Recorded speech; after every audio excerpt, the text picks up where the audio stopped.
same night, I forgot to tell you, I saw what I believe at the end was a UFO. I am not sure. But, I mean, we are east, so I could see the Orion constellation, all right? Betelgeuse and whatever, Orion and all those kind of things. And I'm watching at this constellation often because I think this is the most beautiful constellation in the sky in the North Hemisphere, you know. I'm watching this, and then I saw a red dot coming, and the dot was really fast, moving from one star to the other, just like this, like that, like this, like that, and coming and going away, and then I thought, it can't be that far away from the stars, because I mean, if it's a UFO, you can see a UFO like 420. For me, it's not possible. So I thought it was much closer, and I said maybe these things will come to us, you know, but it never came. Anyway, I read a lot of things about the Galactic Federation, a lot, because I was involved with Billy Maya. Well, you weren't involved. You actually were interested in what you did some research on it. Right? So sorry, but I was involved into an interview because it's another completely crazy story. I am with one of my girlfriend. We are going to Thailand and we plan to stay there for a couple of months in Thailand. So we arrive in Bangkok. We are living in Khao San Road. So we go to Khao San Road. We have a little Airbnb there for a couple of days, for 1 or 2 days, to get ready to go to this island. So medication for the malaria, bathing suit and cream and all those kind of things, and books, lot of books, and books in French, books in English.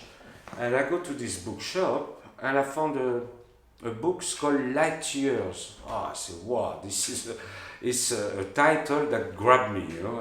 I grabbed the book, boom. And so we go to our little island, and I start reading the book, and I say, wow, what is this story? And this is the story of Billy Maya. I don't know if you heard of Billy Maya.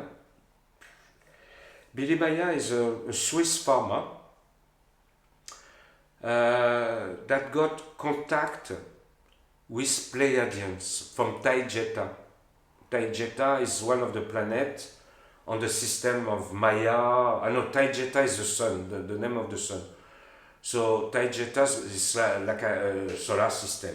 And actually we are part of the constellation. The constellation start there, and it's got like the 7 sisters that everybody talk about, the 7 sisters. So I told myself, okay, the 7 sisters. I've got, for example, 4 sisters. So I am the brother. I'm part of the family. So if they talk about 7 sisters, it means we are part of the family. And the 7 sisters, they are different sons. Alright? Maya, Taygeta, forgot all the name. Anyway, Alcyone. Alcyone is the big mother one. It's the biggest star in the whole constellation, which is actually our mother sun, because the constellation is going like this, and we are on the 8th level. And I say that the sun is actually the sun. Sun, we never know. So we are part of the galactic, of this Pleiades stuff, and the Pleiadians are coming often to visit, because we are only in the 3rd dimension here.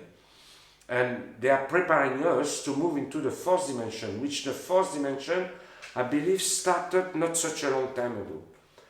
Like when we went with Ramsley last January to the temple, as you saw, he talked to another big spirit. They talked for like a little while, and he was translating everything was going on, moving from one dimension to the other to be able to talk to the spirit. And the last sentence that the spirit said, he can feel really dark energy coming out of the planet, and this will be an incredible time. And as you must remember, the next day we heard that the coronavirus was becoming the biggest pandemic ever. And when you look at today, it's like 45 volcanoes all over the world on eruption. I saw it last night on YouTube. 45 volcanoes all on eruption. If you look at the whole weather, the weather is just like completely mad. Like thousands of people are dying in China with the floods. They've got a lake in Saudi Arabia. They've got snow in the desert and snow in California as well. It's incredible what's moving on. It's completely crazy. And we are moving into the fourth dimension. And I had read a book a long time ago. Sorry, I forgot about Billy Meier, but I will come back after. That we are moving into the fourth dimension, and moving into the fourth dimension will be a completely different world. So they've got to get rid of the whole caca that is going on. Alright, so weather problem, volcano, earthquakes, tsunamis, all these kind of things is a part of the cleaning up. And we are moving into the fourth dimension for about 30-40 years, and then after we will move directly into the fifth dimension. So, and then we will be part of the Galactic Federation. Because we are just in the third dimension, like from the, we can see the first, the second and the third, but we don't see the fifth or the sixth, or the seventh, or the million, because it's like infinities of dimension. It doesn't stop. But when you are coming from Taijeta or from all those planets, you can contact people in the third dimension. So you use those people as contacted to say whatever you want to say. Those people from the players are coming here because they are living probably in the fifth or in the sixth or in the seventh or ninth dimension. They can see us, but we don't see them. And maybe he's well on your balcony, you have no idea. And you will never see him. So to come back on Billy Meier, I read this book, this fascinating book. And the guy is in touch with a girl from Taijeta. She come with her UFO and whatever, and she take him for a space ride to Mars, to Venus, to Saturn, Jupiter. And he went and saw as well the dinosaur.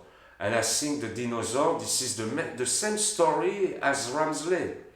So somehow, they are related somehow, for some reason.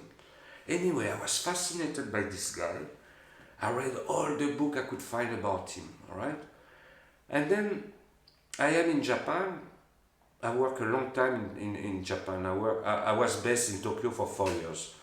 And I had good friends up there. And I had a friend of mine which was a chief editor of Young Magazine.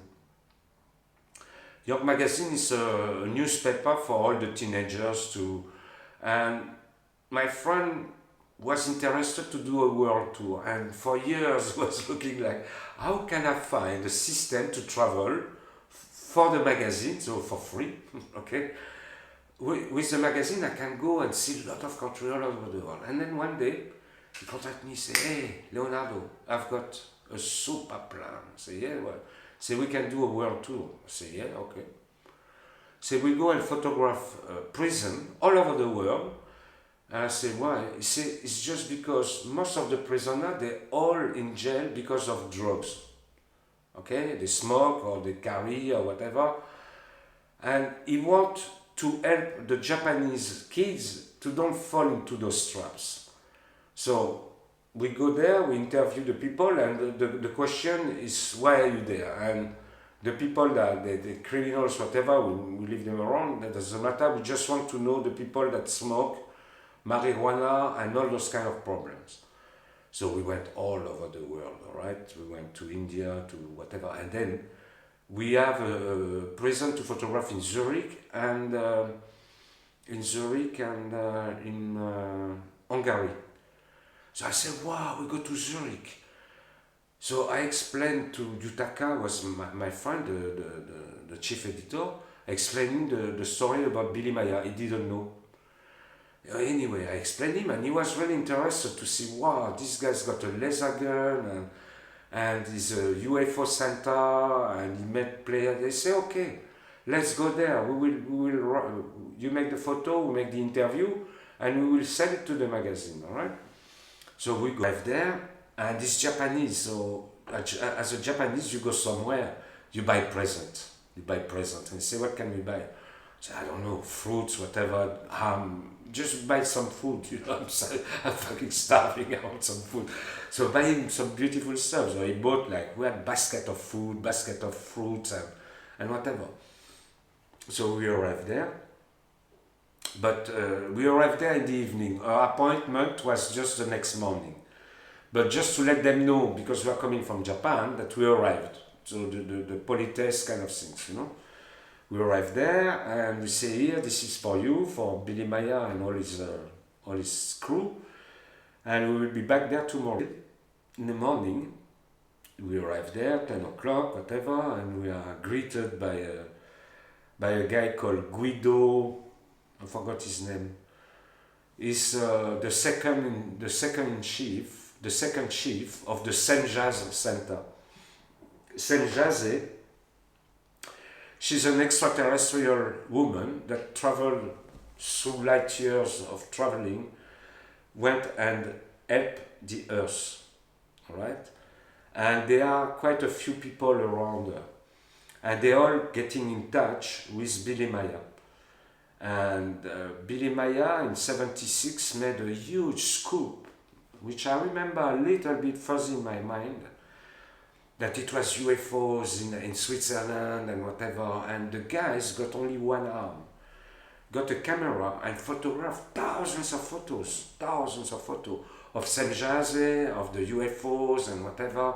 He went with Saint-Jazz into the UFO, he went and see Mars, Jupiter, he saw all those things, explain the Saturn moon that here they didn't even know about it.